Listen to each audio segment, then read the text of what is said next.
how did the rest of that go? Then having to bury your brother and then going through the chemotherapy and everything else. It is. I was blessed. I didn't have to do chemo. I did radio. But what it was that it reinforced to me the importance of what it is that I am doing in business now, and it pivoted my business. It's one thing to recognise that change is a process and a journey, and that grief is a process and a journey, and there is a change curve that's based on the grief curve by Elizabeth Kubler-Ross. And that's one thing to know intellectually, but to live that shit on a day-to-day basis is really a journey. It's about understanding that there will be times when you feel entirely helpless and hopeless and you fall into that pit. There were times, and I've recorded a video on it that I have not published, and I may at some point, where you fall on the floor in the kitchen simply because you miss a friend who's going to the movies over here, and you realise it's not about them, but it's about the missing, and suddenly the grief comes. And so one of the things that I've learnt, and one of the lessons that I want to share with others, and it's why I've chosen to one of my particular focuses in business at the moment is supporting strong women, is that it is okay to be that mess. It is okay to experience your emotions. Your emotions are valid. You just don't stay there. You don't wallow, because an emotion is experienced for like 20 seconds. You stay in that. That's you choosing to wallow. That is you cycling. And the more that you know that, the more that you understand that you're choosing to stay in this pit, and that's not productive.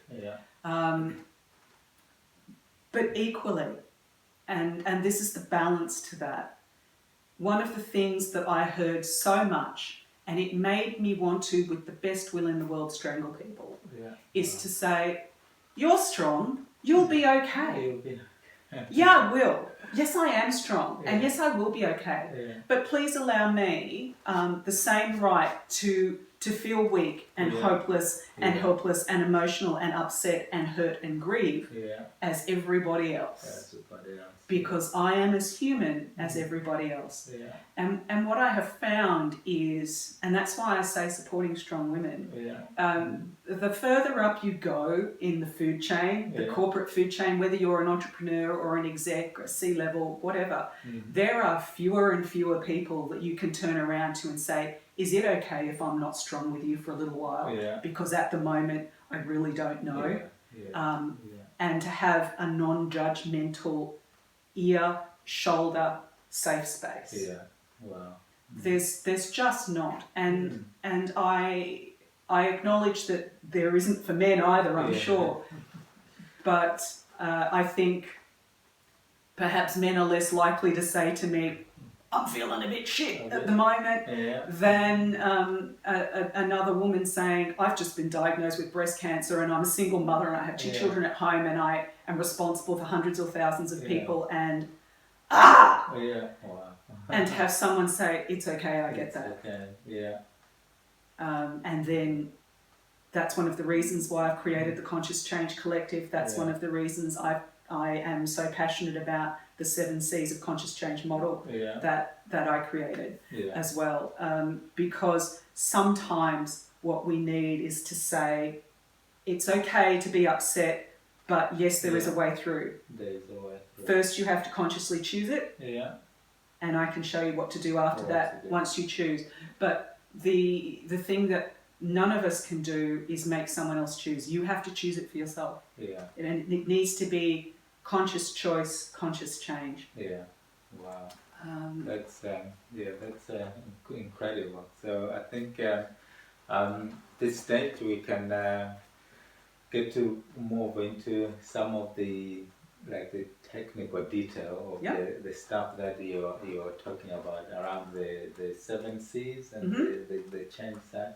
if you can just share with us the technical side of that, how that works and what it is and what are the elements of all those parts. Sure, Yeah. I'm happy to. Yeah. And you know that because I'm being videoed as well as being on here, I'm likely to forget some of my 7 C's, which I have written down, so I may go and get those. That's okay, that's okay. But the focus is that often one of the things that we feel when we're going through change is, and particularly if it's change that's been forced upon us, not change that we've chosen, like we may choose to move to another job or to move to another town, but when we're made redundant, when we're suddenly diagnosed with something, then there's a level of helplessness that can occur. Yeah. And that's entirely understandable. I get that. And one of the things that I wanted to help people with was to say, yes, it is shocking sometimes and it is hard to process sometimes, but there is a way through it. It is a journey. There is a process. As amazing as Tony Robbins is, I don't necessarily subscribe to all of his concept of massive change. Yeah. Because often for the people that I help, just getting out of bed in the morning is a big thing.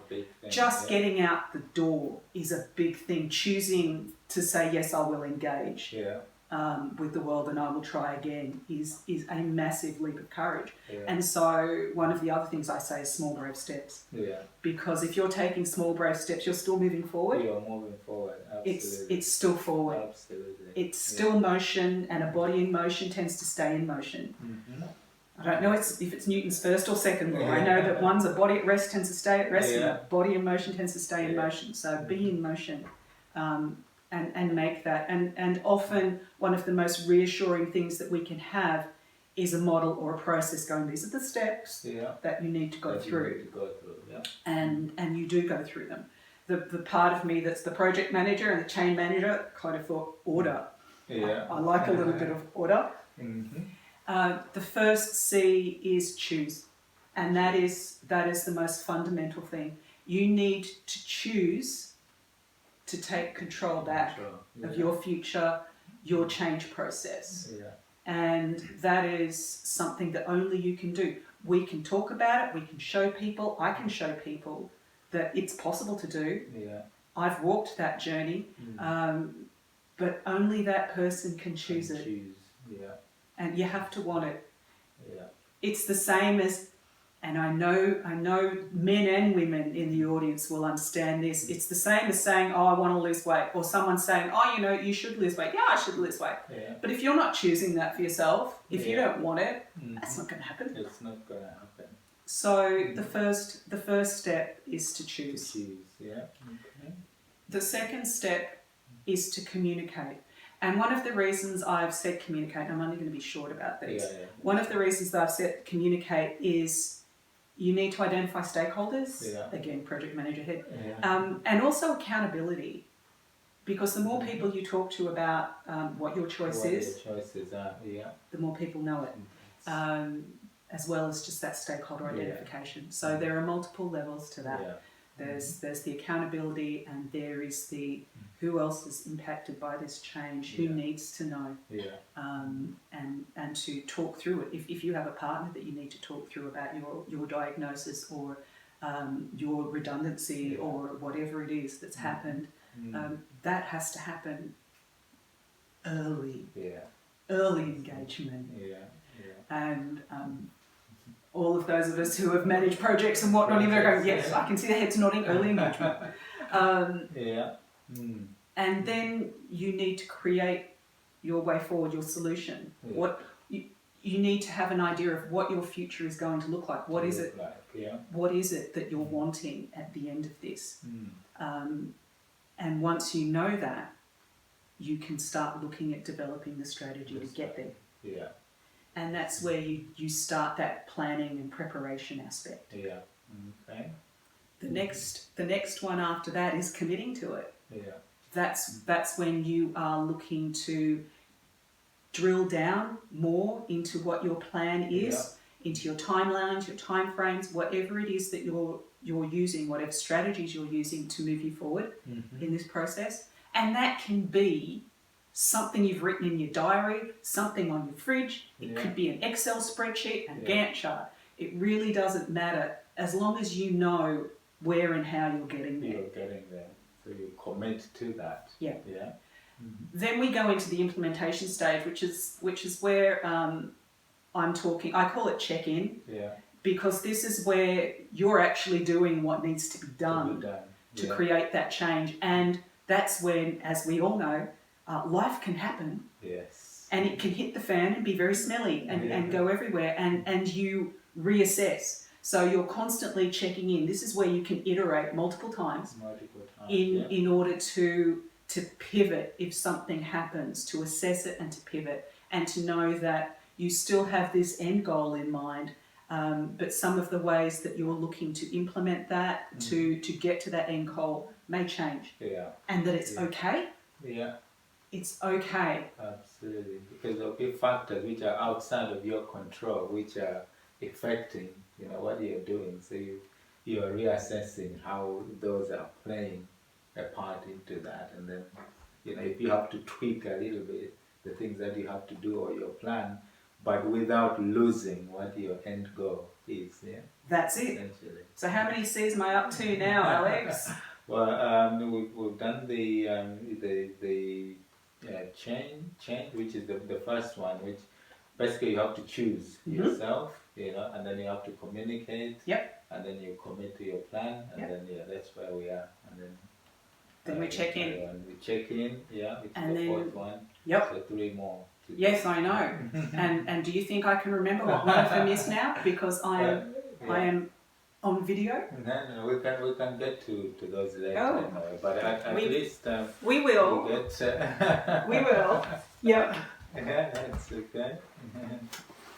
It's about knowing what you're doing. Yeah. And being prepared, which is why I have prepared one earlier. Yeah. So. That's. Yes. There you go. Mm-hmm. So we did choose. Yeah. We did communicate. We create. We commit. We check in. Yeah. So that's actually 5. Yeah. You told me 4, which is why I panicked. Choose, communicate. Yeah. Create the plan. Commit to the plan. Check in. It was 5. Yeah. It was 5. Okay, I feel better.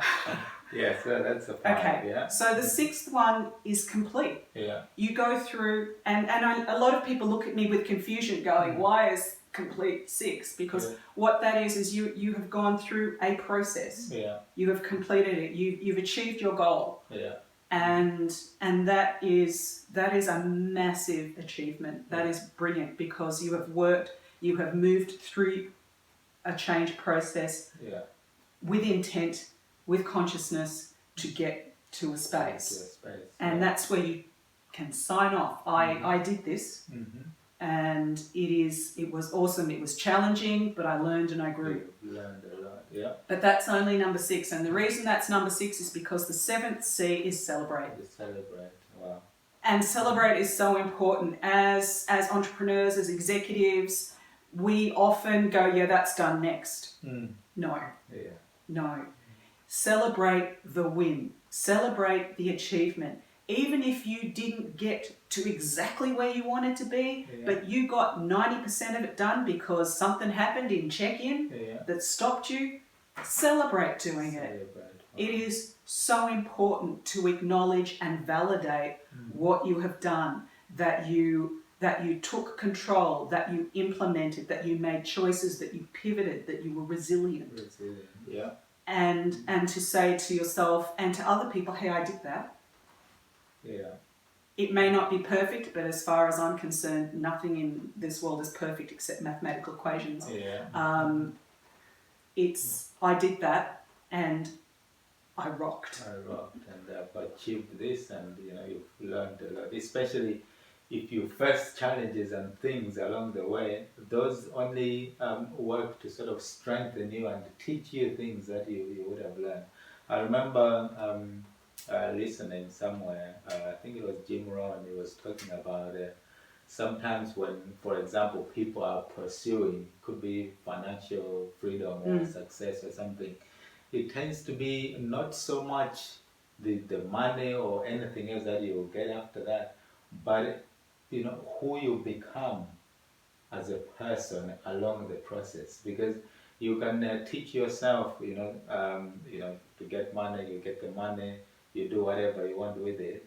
But what you become as a person becomes more valuable, because it means you can take that away as a lesson. You can be put in any environment and be able to replicate the same, because you've learned almost like life skills of what you have become as a person. So it's almost reflected in this as well. You go through this process, now you can almost work with this once you're aware of what you can do yourself. Because as you said, the things that you choose as a person. So once you've accomplished the first cycle, for example, something that you've chosen, you can go on to the next one, for example. That's it. And then just follow the same process. That's it. Yeah.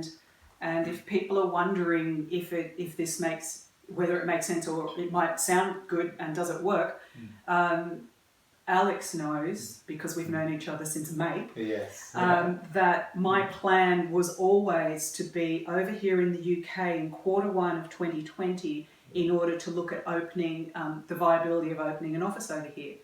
And that was before everything happened in September, October. And what happened is I got over here on the 10th of February. My birthday is on the 15th. Yeah. I did it. Now, as I said, sometimes you don't get all of it. Sometimes you get 95%. Yeah. And I am not over here in exactly the way I wanted to be. Yeah. But I got here, and I celebrate that. Yeah.